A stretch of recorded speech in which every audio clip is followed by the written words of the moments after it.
Kami berdiri di hadapan-Mu sore hari ini karena kami percaya Tuhan Engkau tidak meninggalkan kami. Engkau satu-satunya Allah yang hidup, yang kepadamu lah kami bisa menaruh pengharapan kami.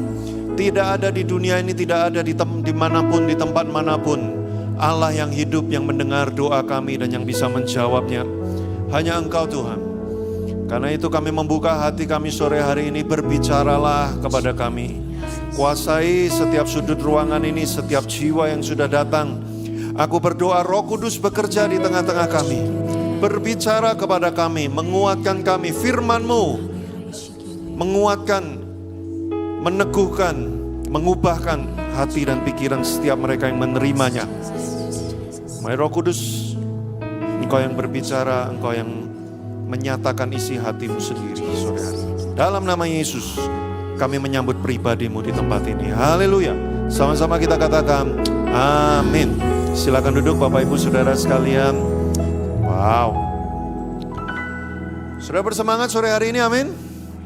Amin. Ini pelayanan kelima saya Bapak Ibu Saudara dari ibadah jam 7 pagi. Tapi biasanya saya punya kebiasaan. Nah hari ini saya akan khotbah tentang kebiasaan. Tapi saya ceritakan kebiasaan saya dulu Bapak Ibu. Biasanya kebaktian terakhir yang saya layani, itu saya paling all out Bapak Ibu ya.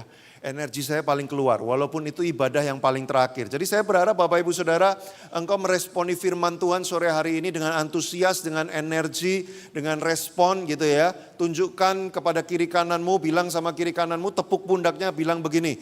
Ayo semangat gitu ya, sambil diguncang-guncangkan ya orang kiri kanannya. 1, 2, 3 ayo semuanya ya. Bilang sama kiri kanannya ayo semangat gitu ya.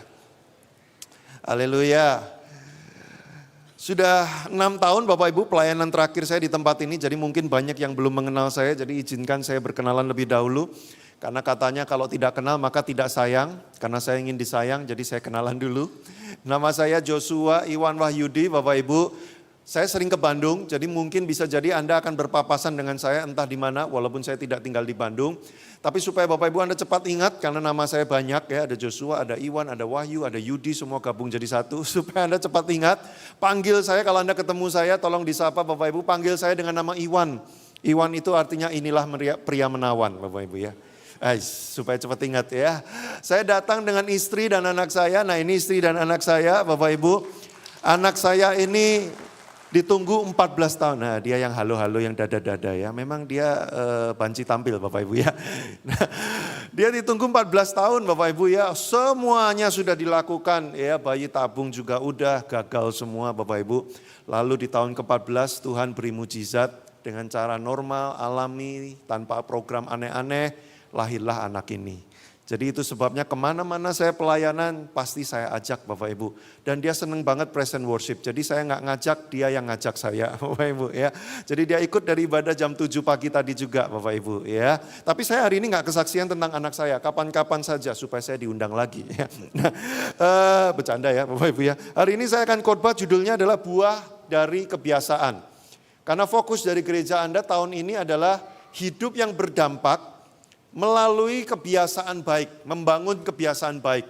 Hidup yang berdampak, hidup yang powerful, hidup yang penuh kuasa, janji-janji Tuhan digenapi dalam hidup kita. Tapi terjadinya karena kita membangun kebiasaan yang benar sesuai firman Tuhan. Nah hari ini judul khotbah saya adalah buah dari kebiasaan. Nah kan lebih heboh dari saya, dia mau pergi aja heboh banget ya. Boleh dimunculkan slide saya? Hasil kehidupanmu ditentukan dari apa kebiasaan-kebiasaanmu. Bapak Ibu, kalau ada orang yang berkata gini, hidupku hari ini kok kayak gini ya. Udah lama kayak gini kok gak berubah-berubah. Tahukah saudara, hidup kita hari ini disebabkan oleh kebiasaan-kebiasaan kita di masa lalu. Ya, saya ulang, kondisi kita hari ini adalah hasil dari kebiasaan-kebiasaan yang kita jalani di masa lalu. Seperti apa hidupmu yang akan datang ditentukan oleh apa kebiasaan yang akan kau lakukan mulai hari ini. Lah kalau kebiasaanmu hari ini masih sama dengan yang kemarin dan saudara akan teruskan sampai bertahun-tahun ke depan, maka masa depanmu akan sama dengan masa lalumu, gak ada yang berubah. Saudara, kalau Anda ingin ada sesuatu yang berubah dalam hidup Anda mesti mengubah kebiasaan-kebiasaan Anda. Ada orang bilang gini, wah saya punya kebiasaan lari Pak tiap hari. Bagus gak? Bagus, tapi lari dari kenyataan. Tiap hari lari dari kenyataan, lari dari masalah ya. Nah saudaraku, kita sering tidak sadar bahwa hidup kita ini disusun oleh banyak sekali kebiasaan. Ada kebiasaan fisik ya, misalkan sikat gigi tiap bangun pagi atau sebelum tidur gitu kan. Saya punya kenalan kebiasaannya adalah mandi sebelum tidur. Jadi dia mandinya itu sebelum tidur gitu ya. Tapi ada juga orang yang kebiasaannya mandi seminggu sekali. Wah bahaya sekali itu ya. Coba lihat kiri kanannya, semoga bukan kamu gitu ya. Ada kebiasaan fisik, ada kebiasaan mental, ada kebiasaan pikiran, ada kebiasaan perasaan. Kebiasaan pikiran itu apa? Terbiasa mikir yang jelek-jelek. Loh ada orang kebiasaannya tuh mikir yang jelek-jelek. Ya, ada temennya ngajak, makan di mana? Aku mau traktir kamu. Ada apa? Kenapa kamu traktir aku? Kamu mau nawarin asuransi ya? Wah, ya. Mau ditraktir udah mikirnya yang jelek-jelek dulu gitu kan. Itu kebiasaan. Nah banyak orang gak sadar bahwa banyak kebiasaan dalam dirinya ini membuat hidupnya jadi berantakan. Ya kalau ada kebiasaan yang bagus puji Tuhan lanjutkan terus gitu kan. Tapi kalau ada kebiasaan yang tidak baik itu yang kita harus ubah mulai tahun ini. Nah slide berikutnya. Sesuatu yang kita biasakan terus menerus, ya kita ulang-ulang terus menerus, itu akan makin kuat dari waktu ke waktu. Ya, walaupun kelihatannya kebiasaannya sepele, tapi kalau Anda ulang terus, itu efeknya makin kuat, makin melekat, makin susah diubah, Bapak Ibu. Nah makanya hari ini tugas saya berkhotbah, saya ingin menyadarkan Bapak Ibu Saudara, bahwa kalau Anda ingin hidup Anda berubah tahun ini, Anda harus mulai mengubah beberapa kebiasaan yang tidak baik dalam hidup Anda. Nah, apa kebiasaan yang benar yang harus kita bangun sebagai orang Kristen? Banyak, tapi salah satunya kita akan belajar lewat Mazmur 1 ayat 1 sampai 6. Hari ini cuma 6 ayat Bapak Ibu, sorry ini cuma 6 ayat, enggak banyak ayatnya, cuma 6. Tolong boleh 5 jari tangan kanan diangkat 1, 2, 3, 5 jari kayak gini. Lalu hitungan ketiga Bapak Ibu Anda tepuk-tepuk orang di kiri kanan Anda dan bilang gini, cuma 6 ayat jangan tidur. 1, 2, 3, cuma 6 ayat jangan tidur ya. Udah gak ada kebaktian lagi soalnya habis ini. Kalau Anda tidur bisa-bisa nanti gelap semua bangun-bangun ya. Cuma 6 ayat, mari kita mulai Mazmur 1 ayat 1. Yes. Kita baca bersama-sama ya Bapak Ibu ya. 1, 2, 3. Berbahagialah orang yang tidak berjalan menurut nasihat orang fasik, yang tidak berdiri di jalan orang yang berdosa, dan yang tidak duduk dalam kumpulan pencemooh. Sudah berapa kali Anda baca ayat ini Bapak Ibu? Pasti sudah berkali-kali, karena ini ayat yang cukup sering dikhotbahkan dan mungkin Anda cukup sering baca ayat ini. Tapi pernahkah Anda menyadari dalam ayat ini ada 3 situasi, saya kasih warna kuning, yang sebenarnya merupakan peningkatan, terus meningkat, levelnya naik terus. Nah, yaitu apa? Mendengar nasihat orang fasik, ya, menuruti nasihat orang fasik, lalu berdiri di jalan orang berdosa, lalu duduk dalam kumpulan pencemooh. Nah, saya akan kasih contoh Bapak Ibu bagaimana ini terjadi dalam hidup kita. Kebiasaan kita mendengar nasihat orang fasik bisa mengantarkan kita kepada kebinasaan. Kok bisa gitu? Nah, saya akan kasih contoh. Boleh 2 orang yang ada di depan ini ya, maju ke depan ya. Saya lihat mereka auranya paling penuh dengan Roh Kudus. Wes, emang yang lain penuh roh apa? Nah, ya coba saya lihat Pak, namanya siapa Pak? Pak Surya. Namanya Pak siapa Pak? Robert. Wes, sesuai dengan wajah memang ya, agak ke bule-bulean gitu ya. Ya. Bapak Ibu, antara Pak Surya dengan Pak Robert, mana yang kira-kira lebih cocok untuk jadi orang fasik? Kira-kira Pak Surya atau Pak Robert yang memerankan, bukan jadi orang fasik, memerankan, berperan, berpura-pura jadi orang fasik. Kira-kira kalau dari tongkrongan mana yang lebih cocok? Ini cuma pura-pura ya Pak ya. Tolong jangan pergi dari gereja ini ya, nanti habis ini gak datang gereja lagi ya. Kira-kira yang mana? Kan yang milih bukan saya Pak, audiens yang pilih ya Pak ya. Nah, Pak Surya atau Pak Robert yang berperan kira-kira? Wah, kenapa keras sekali? Pak Robert gitu ya, memang kalau dari tongkrongan ini cocok untuk menjadi mafioso. Buset ya. Contoh, ini cuma contoh ya, kita berperan ya. Pak Surya orang baik di sana Pak ya, biasanya orang baik itu jauh hidupnya ya. Nah Bapak Ibu, nah, Pak Robert di sebelah sini.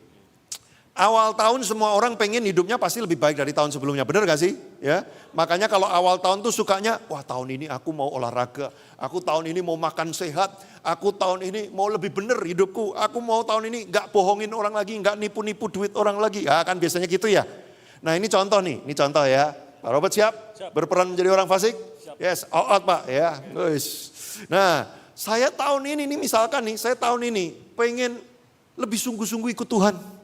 Saya mau kebaktian datang terus, nggak bolong-bolong. Ya tiap minggu datang kebaktian. Ah, ini kan jalan hidup saya nih, udah pengen bener nih ya jalan hidup saya nih ya. Tapi kadang-kadang ketika kita berkomitmen pengen jadi lebih benar, ada nasihat-nasihat dari sekitar kita. Nah ini nasihat orang fasik, kira-kira pengaruhi saya nasihatnya apa Pak? Kalau menggagalkan niat usaha saya pengen kebaktian dengan setiap minggu datang terus gitu, kira-kira nasihat orang fasik apa nih Pak? Gak usah sekarang, besok aja, minggu depan masih ada. Bener juga ya. Bener juga, ini gereja kan nggak pindah-pindah ya Pak ya, di sini terus ya. Masih 52 minggu ya, nggak datang sekali masih ada 51 minggu ya. Bener juga ya Pak ya. Tapi aku pengennya 52 datang semua Pak, aku mau bersungguh-sungguh Pak tahun 2025 ini Pak. Ya kan masih ada untuk minggu depan. Sekarang kan ya mungkin kalau capek bisa istirahat dulu atau Aduh, aku takut Pak, nanti kalau aku nggak datang kebaktian aku tidak diberkati Tuhan Pak. Ya sebenarnya ini pinggang udah mulai sakit capek ya, aku pengen tidur sebenarnya, tapi masih pengen kebaktian nih Pak. enggak, Tuhan kan baik. Bener juga ya. Kenapa Tuhan baik, kenapa Pak? Iya, jadi kalau kita berbuat salah nanti Tuhan pasti ngampuni kan. Tuhan tuh maha mengerti gitu. Iya ada ayatnya juga ya Pak ya, itu ya. Allah maha pengampun ya. Wah itu ayatnya di Al-Quran atau di mana Pak? Tolong disensor bagian yang barusan. Bapak Ibu ini saya beritahu, ini contoh yang bagus banget, menghayati banget ini ya. Kadang-kadang nasihat orang fasik itu terdengar bijaksana dan masuk akal. Kadang-kadang nasihat orang fasik itu terdengar menyerupai firman Tuhan. Bapak Ibu. Nah ini kan saya pengen bener nih ceritanya, ya kan? Tapi kadang-kadang kalau ada nasihat orang fasik dan saya terbiasa menuruti nasihat orang fasik, ya, saya punya kebiasaan mendengar nasihat orang fasik, saya turutin terus. Nanti naik level, boleh dimunculkan slide saya yang ada tangganya.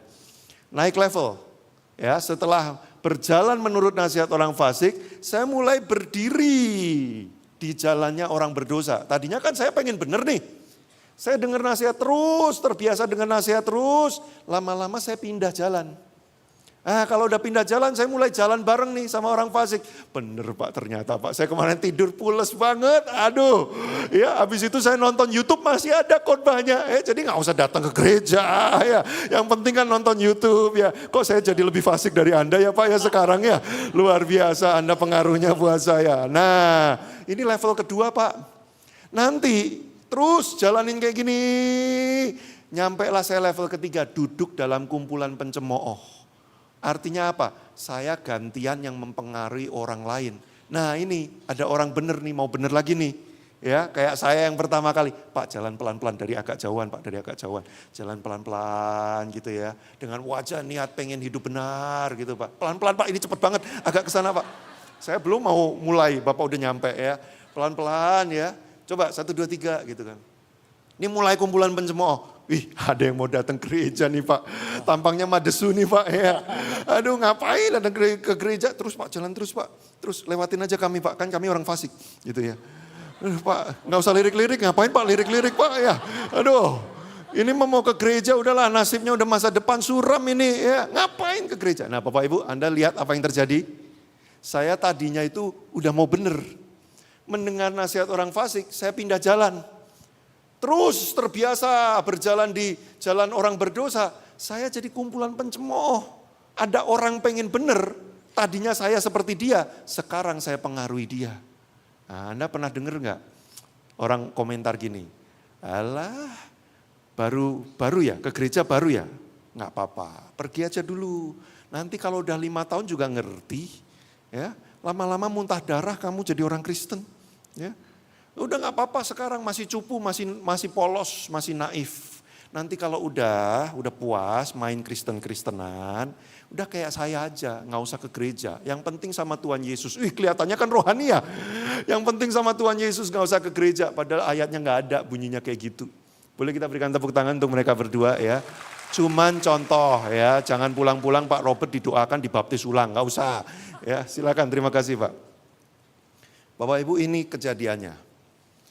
Kalau Anda terbiasa mendengar nasihat orang fasik, kadang-kadang kedengarannya bijaksana, kadang-kadang seperti firman Tuhan. Nah, problemnya adalah bagaimana supaya saya tidak seperti orang ini. Boleh next slide dimunculkan. Orang fasik, belum nongol. Next slide. Orang fasik bisa saja, ini dia, Mazmur 1 ayat 46. Kalau kita membiarkan diri kita sampai ke ujung, mengikuti jalan hidup orang fasik, ini bukan demikian orang fasik. Mereka seperti sekam yang ditiup angin, sebab itu orang fasik, kita baca bersama-sama 1, 2, 3, tidak akan tahan dalam penghakiman. Begitu pula orang berdosa dalam kumpulan orang benar, sebab Tuhan mengenal jalan orang benar. Kita baca bagian terakhir, 1, 2, 3, tetapi jalan orang fasik menuju kebinasaan. Saudaraku, hidup kita ini bukan cuma di dunia ini aja. Setelah kita mati nanti, justru itulah hidup kita yang sesungguhnya dimulai. Di dunia ini cuma sementara. Jangan sampai Anda mendapatkan segalanya di dunia ini, tetapi dalam kekekalan Anda tidak mendapatkan Tuhan. Next slide, boleh dimunculkan. Orang fasik bisa saja berhasil di dunia ini. Punya uang lebih banyak, prestasinya luar biasa, pencapaiannya hebat, tetapi ujung kehidupan orang fasik adalah kebinasaan yang kekal. Bapak Ibu, kebiasaan Anda di dunia sekarang ini mempengaruhi ujung kekekalan Anda nanti ada di mana. Next slide, boleh dimunculkan. Bahkan seseorang bisa menjadi fasik sambil tetap menjadi Kristen. Maksudnya apa? Ada orang tetap Kristen agamanya, datang ke gereja, dengerin khotbah, tapi nggak pernah lakukan firman. Hidupnya fasik. Kenapa? Karena terbiasa mendengar nasihat orang fasik. Sampai pindah jalur akhirnya. Next slide. Makanya Bapak Ibu, kebiasaanmu di dunia ini menentukan nasib kekekalanmu nanti ada di mana ujungnya. Ada orang bilang begini, halah Pak, hidup di dunia mah udah dijalanin yang asik-asik aja, pengen apa lakukan aja. Urusan surga dan neraka kita pikir nanti. Nanti kapan Pak? Nanti kalau udah mati Pak. Kalau udah mati gak bisa mikir Pak. Loh, ada gak? Pernah dengar gak orang ngomong gitu? Udah urusan surga neraka itu entar-entar aja. Kalau udah nyampe di sana tuh di mana? Kalau udah nyampe di nerakanya ya udah gak bisa ngapa-ngapain gitu maksud saya Bapak Ibu. Justru sekarang ini menentukan kita nanti ujungnya akan berakhir di mana. Kebiasaan yang Anda bangun hari ini, walaupun kelihatannya sepele, tapi mungkin akan menentukan ujungnya apakah Anda bersama dengan Tuhan dalam kekekalan sampai selamanya, atau ujungnya Anda menjadi orang fasik dalam kebinasaan yang kekal. Nah, maka next slide, boleh. Pertanyaannya adalah, apa kebiasaan yang harus kita bangun supaya kita tidak jatuh, tidak berujung menjadi orang fasik. Kita baca di Mazmur 1 ayat yang kedua, boleh dimunculkan. Nah, ini yang saya dorong Bapak Ibu Anda bangun di tahun ini. Tetapi yang kesukaannya ialah Taurat Tuhan, dan yang merenungkan Taurat itu siang dan malam. Next, waktu saya pelajari Bapak Ibu ayat ini, kata dalam bahasa aslinya yang bagian kesukaannya, itu artinya begini, kerinduan yang mendalam atau sumber kegembiraan. Artinya orang Kristen yang benar, yang sungguh-sungguh di dalam Tuhan, itu kerinduan yang mendalamnya itu merindukan firman Tuhan, Bapak Ibu Saudara. Sumber kegembiraannya itu salah satunya adalah apa? Ketika bertemu firman Tuhan. Nah makanya Bapak Ibu, ini saya ini berkhotbah udah dari tahun 2008 Bapak Ibu. Mungkin kalau dihitung dengan sekarang sesi saya menyampaikan khotbah itu mungkin sudah ribuan kali berkhotbah. Dari tempat saya berkhotbah, saya bisa melihat teman-teman Bapak Ibu Saudara yang mendengarkan firman Tuhan. Kelihatan ya, yang tidur kelihatan ya, yang bete pengen cepat pulang kelihatan ya. Bahkan pernah satu kali satu gereja ya, ada orang dari pertama saya khotbah sampai saya selesai, dari awal begini terus. Dalam kayak di kepalanya tuh ada tulisan cepetan, cepetan, cepetan gitu saudara ya. Saudara kan cuma bisa lihat saya satu orang doang ya kan. Tapi saya bisa lihat semuanya Bapak Ibu. Dan jujur saya ngomong apa adanya nih Bapak Ibu. Jumlah orang yang menunjukkan antusias, excited, gembira karena firman. Jumlahnya lebih sedikit daripada yang bete. Ada orang-orang yang setelah sesi firman itu seperti orang baru keluar dari toilet, lega. Akhirnya selesai juga. Banyak Bapak Ibu Saudara. Ini saya bingung loh. Orang Kristen kalau enggak sukacita bertemu firman, enggak mencintai firman, enggak kesukaannya firman, saya bingung Bapak Ibu. Ya. Bahkan ada orang Kristen yang kesukaannya lebih suka berjumpa samcan daripada firman Tuhan. Ya, saya ngomong di ibadah pagi tadi ya. Waktu sesi firman Tuhan, bete banget. Amin. Nah. Wah, pokoknya apa gitu bete banget. Begitu doa tutup selesai, amin. Makan babi panggang yuk, langsung sumringah. Energinya keluar. Saudara pernah ketemu enggak?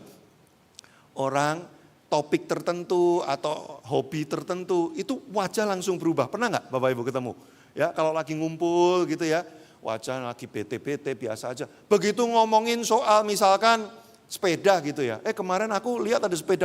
Oh ya langsung jual gitu ya. Berubah gitu ya. Nah kadang-kadang ngomongin orang lain juga wajah langsung berubah. Lu tahu nggak kemarin suaminya selingkuh? Oh ya gitu ya. Sumber kegembiraannya itu saudara. Tapi kalau ngomongin firman Tuhan. Matius mengatakan, Matius. Tapi kalau nanti ngomongin suami orang. Oh ya. Ini saudara.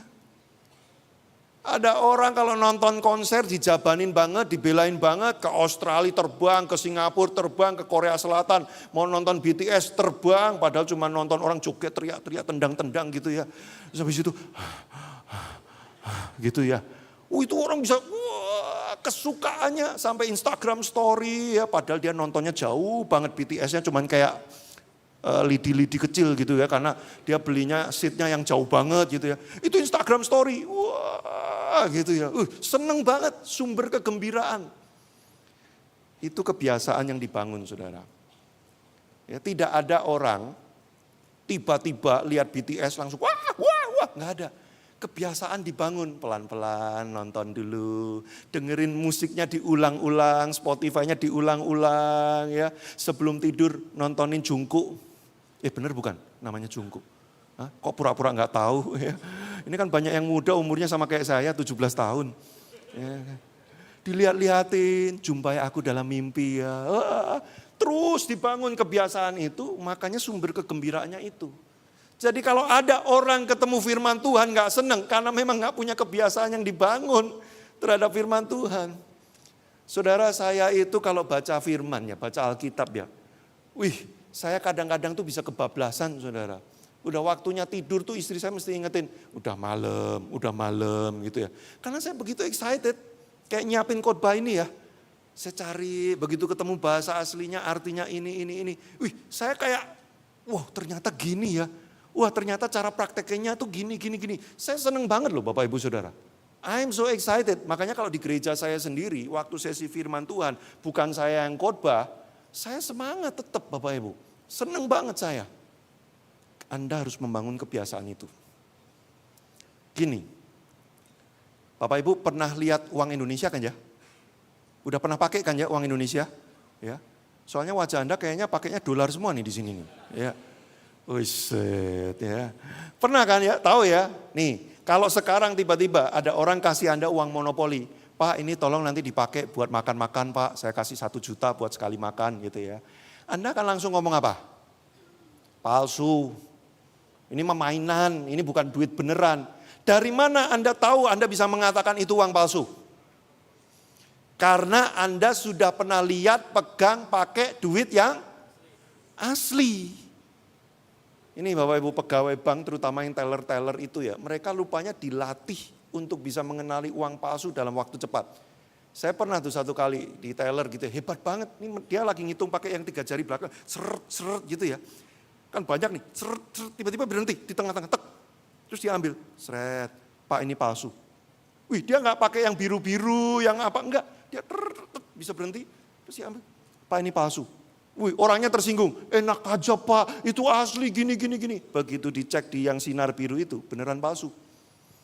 Bagaimana ini teller bank bisa secanggih itu? Padahal dia lagi ngitung jumlahnya banyak, bisa tengah-tengah, tek. Cuman pegang ujung jarinya aja Bapak Ibu, tek, bisa tahu kalau itu palsu. Kenapa? Karena dia udah ribuan, bahkan mungkin puluhan ribu melewati uang asli.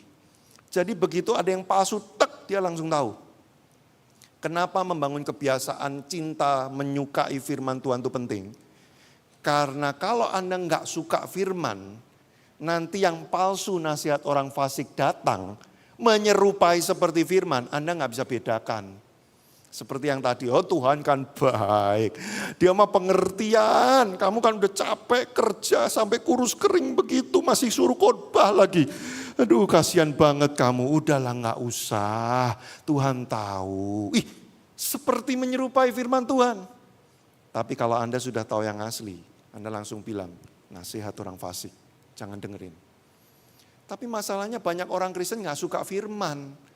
Makanya pengajaran-pengajaran aneh-aneh datang Bapak Ibu, gak bisa bedakan.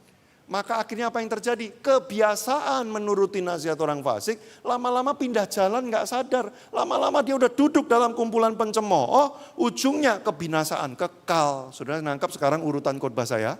Karena kalau enggak saya mulai dari perkenalan lagi loh. Ya. Nah makanya kenapa saya dorong Anda membangun kebiasaan mencintai firman. Ada istilah dalam bahasa Jawa, tresno, jalaran, soko kulino. Kulino itu bukan kulinya Pak No, bukan. Kulino itu terbiasa, cinta karena terbiasa. Bapak Ibu, kadang-kadang kita itu nggak langsung bisa mencintai, kadang-kadang ya. Kadang-kadang jatuh cinta, kadang-kadang tidak, kadang-kadang perlu terbiasa. Kalau Anda nggak mulai membiasakan untuk baca Alkitab, mulai lebih merenungkan, mulai lebih sungguh-sungguh, nggak ada kebiasaannya, Anda nggak akan pernah mencintai firman. Memang awalnya mungkin belum cinta-cinta banget, tapi mulailah biasakan. Loh saudara, saya ini sangat gak suka olahraga. Kan kelihatannya dari postur tubuhnya ya, sangat tidak atletis. Tapi saya tahu olahraga penting sekali buat saya.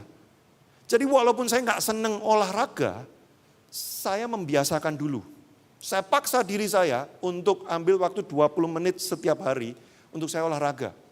Saya gak suka, saya gak cinta, tapi saya biasakan dulu. Setelah terbiasa sekian waktu, badan saya kalau nggak olahraga nggak enak. Jadi begitu hari itu saya nggak olahraga, badan saya kayak berteriak-teriak, ayo olahraga, nggak enak ini rasanya. Badan saya jadi mencintai olahraga, padahal saya tadinya nggak cinta. Sudah nangkap nggak maksud saya? Nah kita bangun kebiasaan tuh gitu. Anda nggak bisa bangun kebiasaan menunggu sampai hatinya dapat dulu, nggak bisa. Makanya ada istilah diet dimulai esok hari. Ya. Aku mau diet, kapan? Besok aja. Besoknya gimana? Besok aja. Terus sampai 2037. Ya, diet dimulai esok hari. Kenapa? Karena Anda nunggu sampai dapat. Gak akan pernah dapat kalau Anda gak mulai membiasakan lebih dulu. Justru waktu Anda mulai biasain, hati Anda jadi dapat dan makin mudah meneruskan. Bilang sama kiri kanannya, ditowel. Tuh dengerin, 1, 2, 3. Tuh dengerin. Bapak Ibu. Terus merenungkan. Merenungkan tuh dalam bahasa aslinya begini Bapak Ibu ya. Memperkatakan, menggumam dengan pelan, mengingat-ingat. Nah itu, contohnya gini. Misalkan ada saudara mau keluar rumah, terus pasangan atau orang tua atau siapa keluarga bilang gini. Nanti pulangnya jangan lupa ya, beliin baikut. Terus habis itu ada sate kulit, terus ada sate hati sama sate daging. Sate kulitnya 50 biji, ini banyak banget. Ya. Terus hatinya 30, terus kemudian dagingnya 17. Baikutnya 2 bungkus. Wih, sudah dipesenin banyak gitu kan, takut lupa ya. Lalu apa yang sudah lakukan? Keluar rumah sambil komat kamit. Baikut, 2 bungkus, sate hati 50. Tadi apa lagi? Tadi saya udah lupa sekarang ya. Nah itu namanya merenungkan. Mencoba mengingat-ingat supaya lekat. Sehingga waktu jalan pulang kita gak lupa. Beli baikut 2 bungkus. Terus satenya sekian. Itu Bapak Ibu Saudara. Artinya apa? Anda mencoba berusaha melekatkan firman Tuhan di kepala Anda dan melakukannya ketika waktunya di saat dibutuhkan. Nah, apa yang terjadi dengan orang yang seperti ini? Mari kita baca. Silakan next slide. Dimunculkan. Yes. Ayat terakhir. Bapak Ibu, apa ayat favorit orang Kristen? Ayat terakhir. Kalau udah ayat terakhir, selesai khotbahnya. Ya.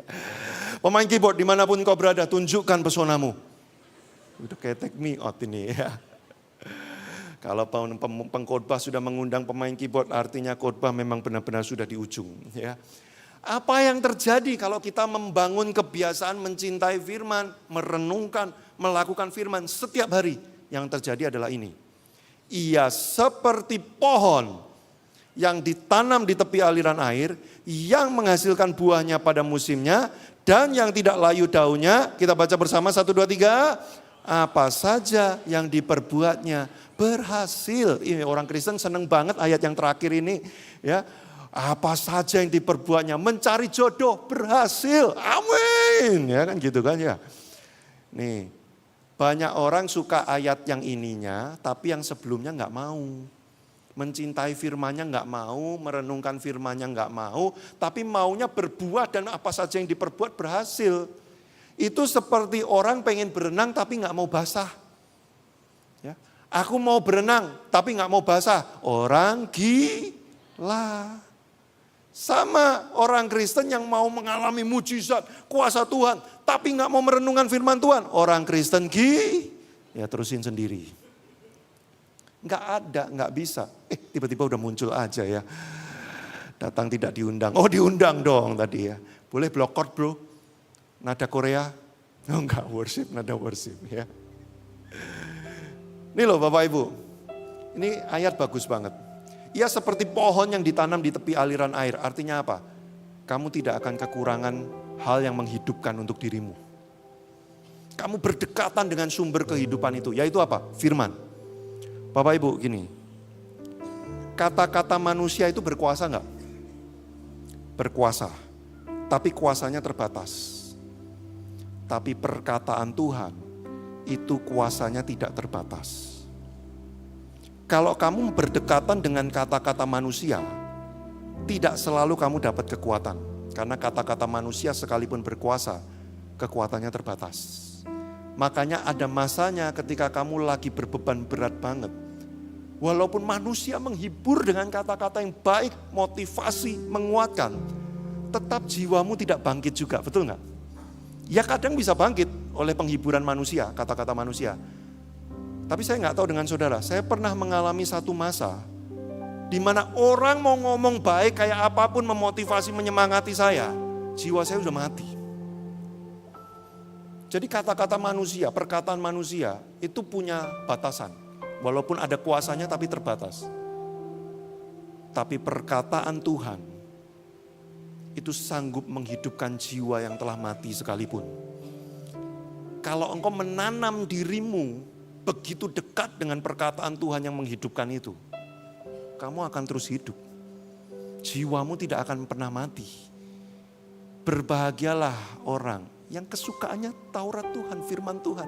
Ia seperti pohon yang ditanam, berdekatan dengan perkataan Tuhan yang menghidupkan itu, yang menguatkan itu. Lalu apa yang terjadi?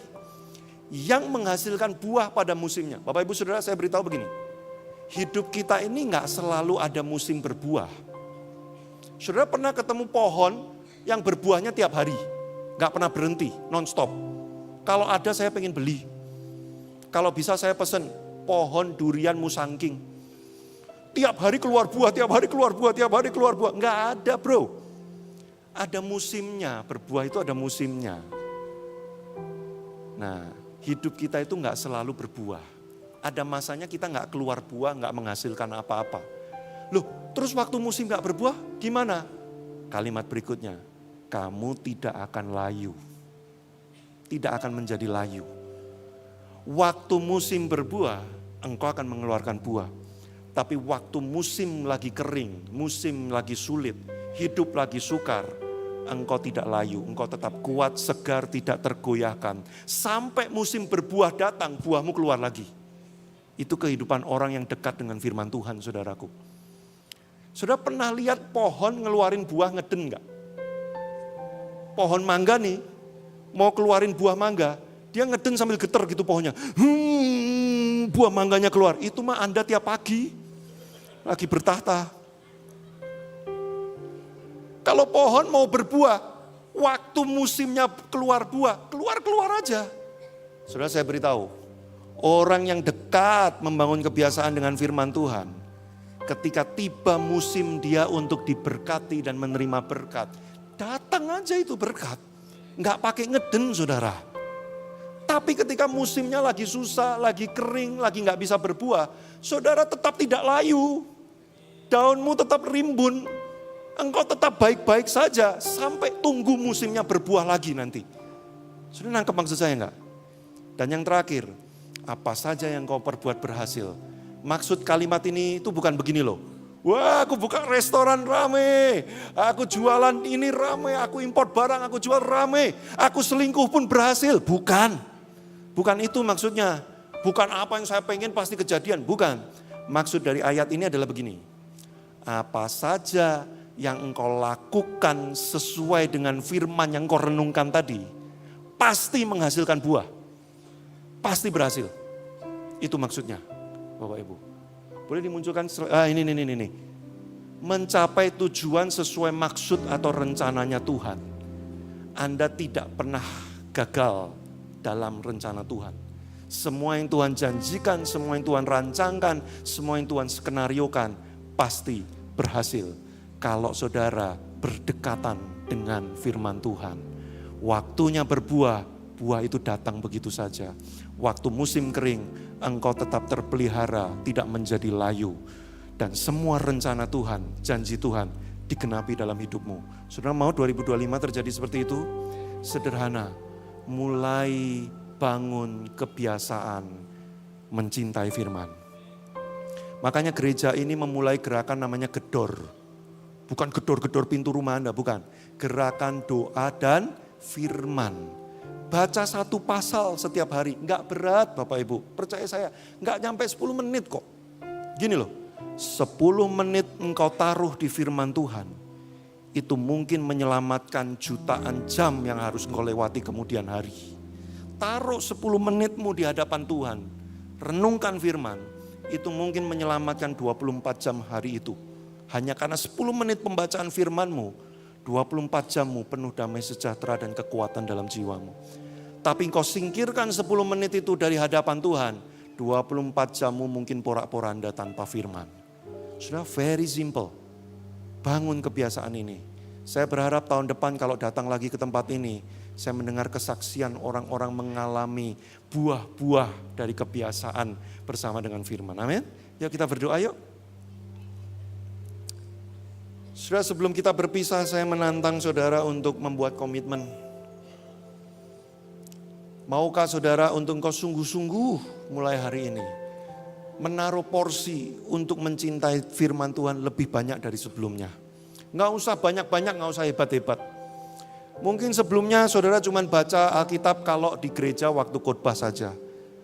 Tapi cobalah dalam seminggu ke depan, walaupun lagi di rumah, mulai baca Alkitab. Ayo saudara ambil komitmen di hadapan Tuhan. Tuhan, aku berdoa kasih karunia-Mu memampukan setiap kami yang mau mempraktekkan firman Tuhan pada sore hari ini. Mau sungguh-sungguh mencintai firman, membangun kebiasaan untuk mengasihi firman Tuhan, merenungkan dan mempraktekannya. Tolong kami, kuatkan kami, dan izinkan kami melihat kuasa firman yang mengubahkan itu Tuhan. Terima kasih, aku menyerahkan jemaat-Mu di tempat ini ke dalam tangan-Mu. Tuhan yang bekerja, Tuhan yang menjamah, Tuhan yang mengubah. Dalam nama Tuhan Yesus, haleluya. Sama-sama kita katakan, amin. Ada beberapa buku yang saya bawa Bapak Ibu, tapi saya rekomen 2 judul. Mental Strong dan Cerdas Emosi. Kenapa saya rekomen 2 judul ini? Karena ini isinya adalah menolong membangun kebiasaan mental supaya tetap kuat di tengah masa-masa sukar. Ya tentu ada judul-judul yang lain, Anda bisa lihat di counter depan, nanti boleh tanya yang saya rekomendasikan, Mental Strong dan Cerdas Emosi. Tuhan Yesus memberkati.